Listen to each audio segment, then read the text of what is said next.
In pharmaceutical chemistry too, presently we are discussing antibiotics, and in the last lecture we have seen beta-lactam antibiotics, particularly penicillins, and we were discussing another beta-lactam antibiotics, that is cephalosporins, which are still most widely used and safer beta-lactam antibiotics, or you can say broad spectrum antibiotics.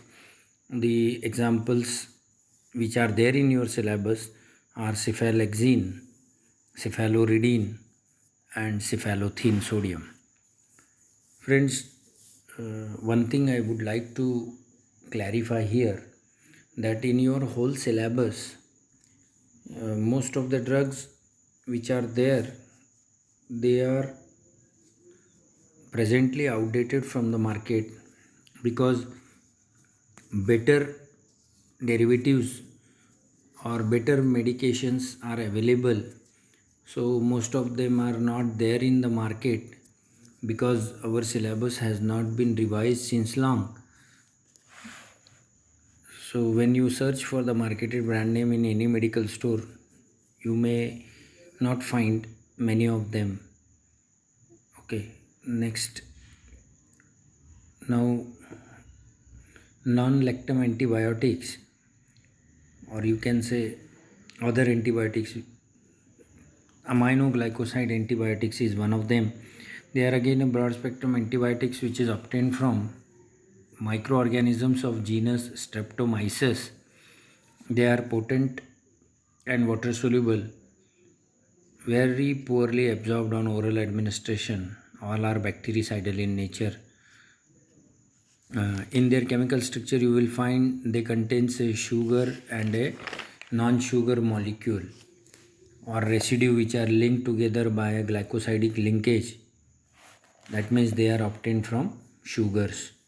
The best examples are gentamicin and neomycin.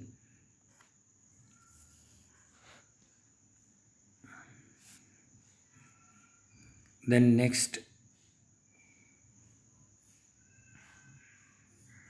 well, gentamicin and neomycin again are one of the most prescribed antibiotics.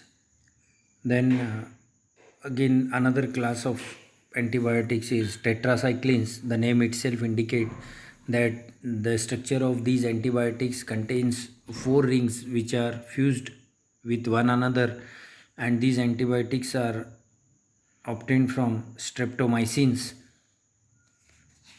The examples are, you can say, tetracycline, oxytetracycline, chlortetracycline, etc.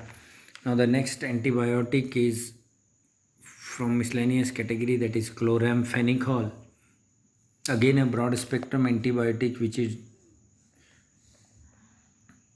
derived from streptomycins. Then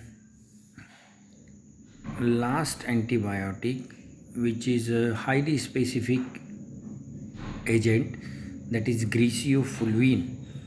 It is actually a antifungal antibiotic, griseofulvin, and whose brand names are mostly asked in the examination, that is fulvin, bifulvin, fungivin, etc., grisovin, and so on.